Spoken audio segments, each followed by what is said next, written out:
Bonjour tout le monde, j'espère que vous allez tous très bien. On y va pour le petit tirage du jour. L'oracle du petit Lenormand. Voici le livret.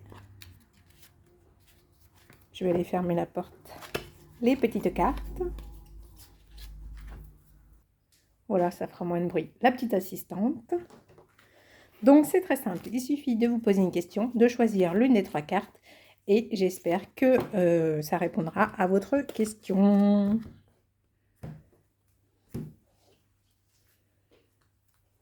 Carte numéro 1,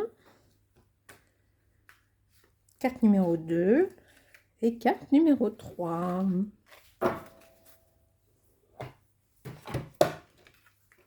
Alors, la une, c'est quoi?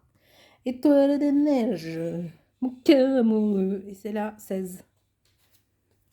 Alors, 16. Ma chouchou, c'est la 16.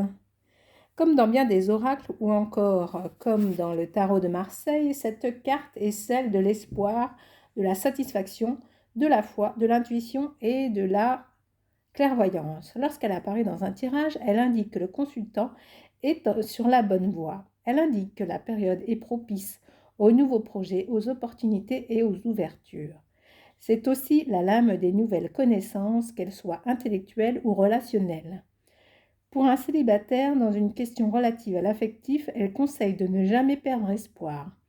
Pour une interrogation en lien avec le couple, elle représente la communication et l'écoute. Elle présage des événements positifs à venir. Ah, bah c'est bien ça. Oula, le serpent. On la pose souvent celle-là, hein. 7. Qu'est-ce qu'il nous dit le petit serpent? 7. C'est une carte qui est souvent crainte. Beaucoup la voient comme négative. En fait, il s'agit d'une carte neutre qui prend la couleur des cartes qui l'entourent. Bien souvent, elle représente la sexualité, la sensualité, la séduction. Dans un tirage complexe, elle peut être le signe de dualité, d'ambiguïté. En mauvaise compagnie, c'est un symbole de crainte, de peur, de fourberie, d'hypocrisie et de tromperie. Avec des cartes de mouvement ou de transformation, elle est annonciatrice d'un changement profond et d'une mutation. Sur le plan sentimental, elle peut représenter une relation fondée uniquement sur le charnel et donc le sexe. Elle peut aussi mettre en garde contre l'infidélité. Parfois, elle indique que le consultant préfère partir ou rester plutôt que de vivre les contraintes que le couple peut induire. Sur le plan professionnel, soit elle représente une personne qui est prête à tout pour réussir, soit elle signale qu'un environnement est malsain. Ok. Et la clé du bonheur, 33.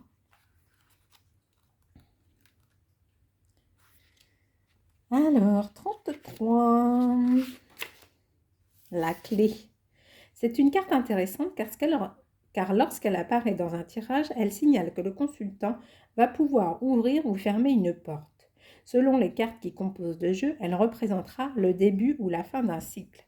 Sur le plan professionnel, au positif, elle indique que le consultant va s'ouvrir à d'autres possibilités. C'est la lame des opportunités, de la chance, de la résolution des problématiques, des solutions. Au négatif, elle symbolisera un obstacle, une incapacité à avancer ou à franchir une étape. Elle peut aussi représenter la fermeture de certaines portes, les échecs. Sur le plan sentimental, pour un célibataire, elle annonce une période propice aux rencontres et donc à l'amour. Le consultant va franchir une étape clé de sa vie amoureuse. Pour un couple, elle peut symboliser un mariage, l'achat d'un bien immobilier, d'un projet de vie à deux. Au négatif, c'est l'impossibilité de vivre un amour. Parfois, mal entourée, elle peut représenter les secrets, les choses cachées, le mystère, les blocages psychologiques ou physiques.